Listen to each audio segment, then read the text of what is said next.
ሔዋንነች ማነች የምትባሏል ከሴቶቹ ጋር እንድታስገባት ፈልጋለሁ። የእነዚያ ንጹህ ሴቶች ደምን ባለማበስ ፍትህን ለማስፈን ከሆነ አንተ ምን የሚያክል ብትገፋኝም እመነኛ ፊት አንተ ጋር ሔዋን ሀፌትን መግቢያ መውጫ ስታሳጣው እንግዲህ የመጨረሻ እርምጃውን ወስዷል። ከሴቶቹ ጋር እንድትቀላቀል እፈልጋለሁ አለበለዚያ ግንባሯን እላታለሁ ብሏል።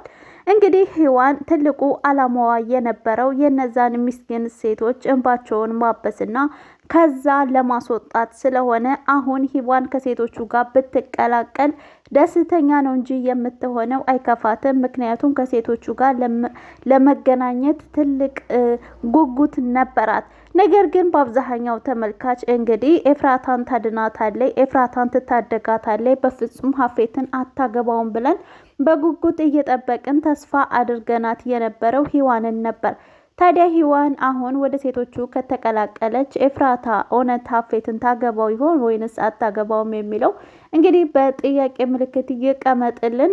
በእርግጠኝነት ሔዋን ከሴቶቹ ጋር ከተቀላቀለች ያው እንደተለመደው ሴቶቹን አዘገጃጅተው ሜካፕ አሰርተው ልብስ ቀያይረው ከወንድ ጋር እንዲያድሩ ስለሚልኳት ሔዋን ደግሞ እንግዲህ ፖሊስ እንደመሆኗ መጠን እነዛ የምትሄድባቸውን ወንዶች ተጠቅማ በእርግጠኝነት ሀፌትን ጉር ትሰራዋለች ብዬ አስባለሁ። ምክንያቱም ሀፌትን ማስያዝ ስለሆነ አላማዋ እሷ ምንም ነገር ካላደነዘዟት የሆነ እምቢ አልሄድም ምናምን ብላ ካላስቸገረች በቀር ምንም ነገር ሊያደርጓት ስለማይችሉ እንግዲህ ሀፌት መጨረሻው እየተቃረበ ነው ብዬ አስባለሁ።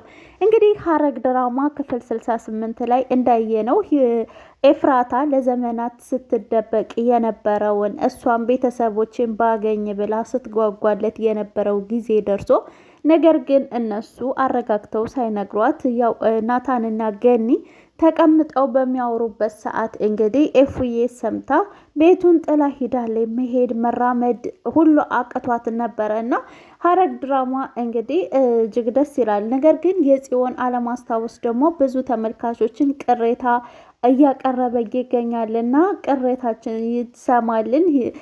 ማለትም ጽዮን አሁን ላይ ብታስታውስ ኤፍራታን ታግዛታለች፣ ከኤፍራታ ጎን ትሆናለች። እንግዲህ ኤፍራታ ሀፌት በሆነ ነገር እንዳስፈራራት ሁሉም ሀሳባቸው አንድ ነው። ገነትም በምንድን ነው እያስፈራራሽ እያልቻት ነበረ። እንዲሁም ዳግም እንዲሁም ቢኒ ናታን ሁሉም ሰው በምን አስፈራርቶች ነው እያሏትን ነበረ። ታዲያ ግን ኤፍራታ ለማንም ቢሆን ልትናገር ፈቃደኛ አይደለችም። እንግዲህ አሁን ላይ ኤፍራታ ለገነት ይቅርታ ታደርግላታለች ወይንስ አታደርግላትም የሚለው ደግሞ ልብ አንጠልጣይ ሆኗል። ለማንኛውም ሐረግ ድራማን እንዴት አያችሁት? ውድ ቤተሰቦቼ ለቤቴ አዲስ የሆናችሁ ሰብስክራይብ፣ ነባሮች ደግሞ ላይክ በማድረግ ቤተሰብ ሁኑ። ኤፍራታ እንግዲህ በዚህ ድራማ ውስጥ በጣም በብዛት የምታለቅሰው ነገሮች የሚደራረብባት እሷ ናት። ታዲያ ቤዛ መቀየሯ ብዙ ሰዎችን አስገርሟል። ቤዛ ምን አስባ ነው እንደዚህ ጥሩ የሆነችው እንደዚህ መልካም የሆነችው የሚለው የብዙ ሰው ጥያቄ ሆኗል ማለት ነው። እና የሰው ልጅ መቼም የማይለወጥ የለም። አሁን ላይ ኤፍራታ ናታንን ስለተወቹም ሊሆን ይችላል ቤዛ የተቀየረችው ሀፌትን ልታገባው ስለሆነ እንግዲህ ሀፌትም ሰርጋችን 2 ቀን ነው የቀረው ቤሎና ሱፍ ልመርጥ ልሄድ ነው ብሏል። እውነት እንግዲህ ቤሎውንና ሱፉን ለብሰው ኤፉዬና ሀፌት ይጋባሉ ወይንስ ሀፌት የሰርጉ ቀን እስር ቤት ይገባል? ምን ይመስላችኋል?